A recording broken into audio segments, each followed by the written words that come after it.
Unit 3. History of Money.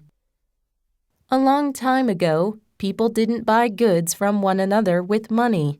They used a system called barter, in which people exchanged personal possessions for other goods.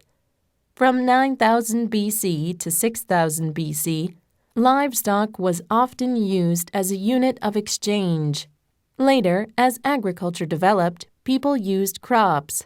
For example, you could ask another farmer to trade a pound of apples for a pound of bananas.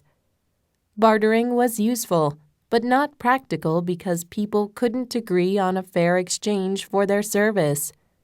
In order to solve those problems, commodity money was developed. Salt, tea, tobacco, cattle, and seeds were considered commodities. However, using commodities as money had its problems. Carrying bags of salt, for example, was strenuous. Also, commodities were difficult to store. China is responsible for the original development of metal currency. In 1000 BC, people in China started using tools made of metal as money. The Chinese coins were usually made out of base metals, which had holes in them so that they could be chained together. By 700 BC, people in Lydia, or modern-day Turkey, made the first coins for the Western world, and soon after, other countries started making their own series of coins as well. Unlike Chinese coins, these new coins were made of bronze, gold, and silver.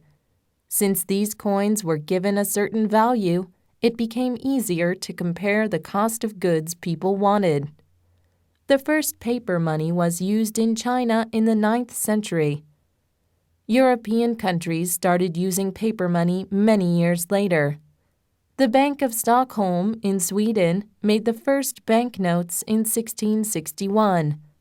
Now there are about 140 different currencies worldwide. Some people may argue that money isn't everything in life. However, the necessity of money for survival cannot be denied when we look at how money has gained importance over time despite its decrease in size and form.